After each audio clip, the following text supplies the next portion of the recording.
holds the paintbrush in his mouth and paints. It's amazing. And so we visited him, we bought the paintings, we wondered, you know, could we sell these paintings? We bought them at the prices they were wondering, could we sell them for more here in the US?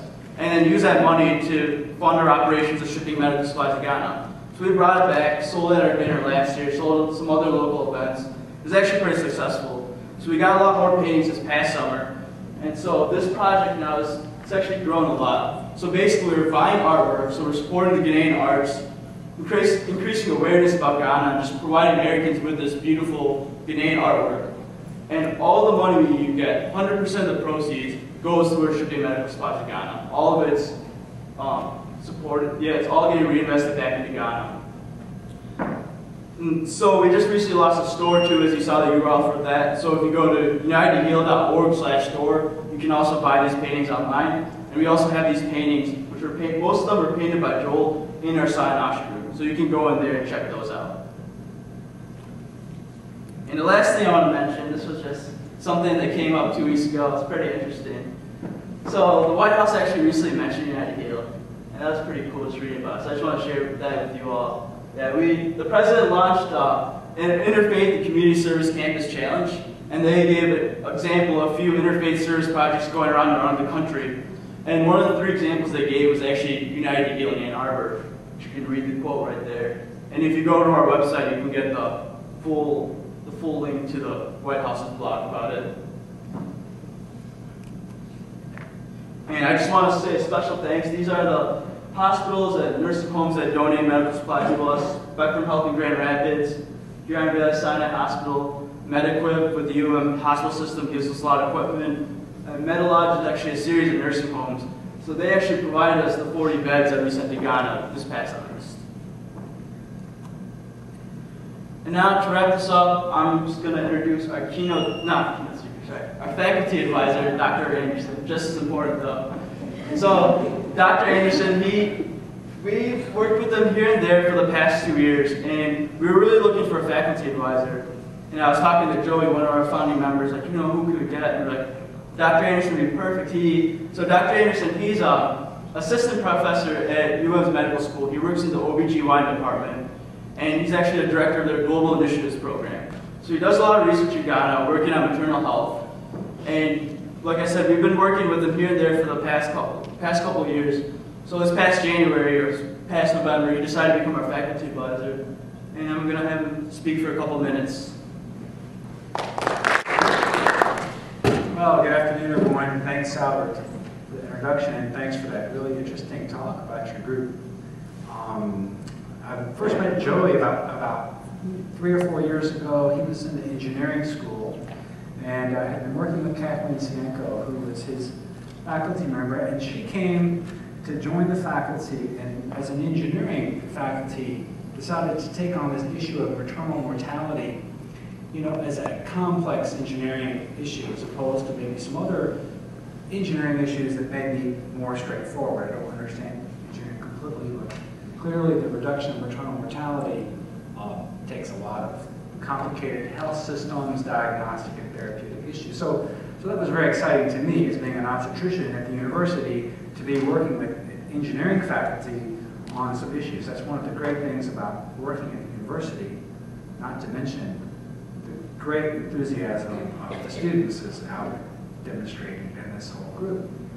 So like many students at the university who have a strong passion and tremendous ability to mobilize resources and make things happen, I'm always so amazed the capacity of the students here to get an idea together and make things happen.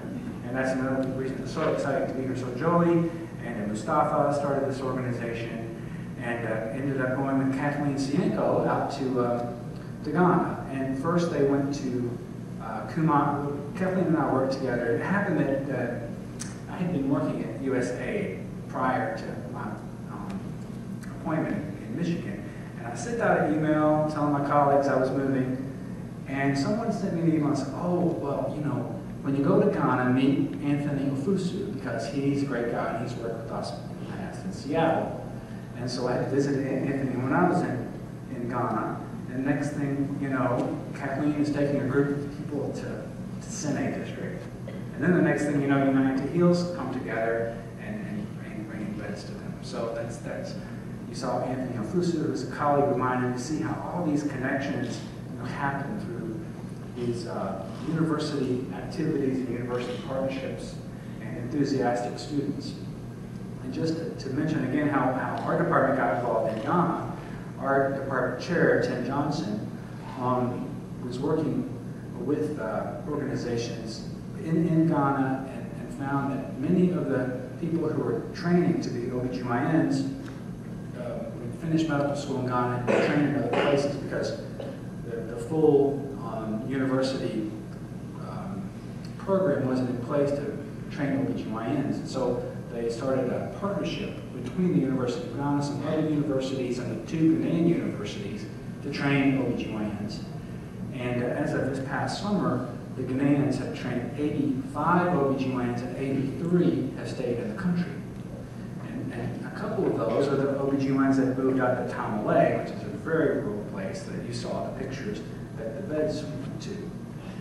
And so here we have this very interesting and unique partnership between the University of Michigan and the University of Ghana. And one of the things we've been working on is what does partnership really mean? Because we can have this idea of Ghana or any other country, and we can have a very enthusiastic feeling to want to help.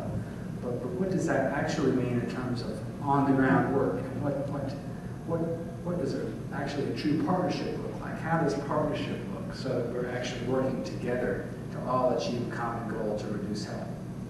And I know that this organization has put together a lot of equipment and taken it to Ghana in the context of a partnership. We saw Dr. Ofusu, picking the equipment out and saying, well, we need this, and we need this, and we need this, not just having stuff that arrived at their place that they wouldn't be able to use. So it says here, I'm talking about the future of United2Heal, but actually the future of United2Heal is in the hands of the students that are in this organization. And I'm honored to be a part of this as we try to figure out in the future how our global partnerships are going to look, how we're going to work with other countries in a partnership idea. Until the time when those countries are getting their own equipment, to those countries are producing their equipment. And at this juncture in history, at this juncture in the way the world is, how do we work together to achieve these common goals? And at the university setting, where we have all the different disciplines working together, I think that we can come up with some new models, some new ideas, some interesting ways to take all of our energy that we have and put it together and set some standards, set some new ways of how countries work together. Part of our work in Ghana from the Gates Foundation, we had a project to do human resources capacity building, which built upon our partnership, and then that led to NIH grants that have resulted in capacity building and research. And today we have colleagues from Ghana who are here on that grant to learn research capacity, to take research capacity and build it back in Ghana. And we have obstetrics and gynecology residents who come as part of their training program to come to the U.S. and see exactly what we do here, and our residents go to Ghana to see exactly what they do there. We both learn from those relationships. And so now, not just medical students and residents, but engineering students and sociologists and all these other students are going to Ghana, and we're really learning a new way to do global health together. So I think we are creating the future together. I'm really happy that they asked me to be the faculty advisor. I didn't take that responsibility lightly because there's several things that I'm involved with, but I think that actually this fits very well, and I'm looking forward to working with your organization and the group as we figure out new ways to do these global collaborations. So thank you, and bid high on the objects.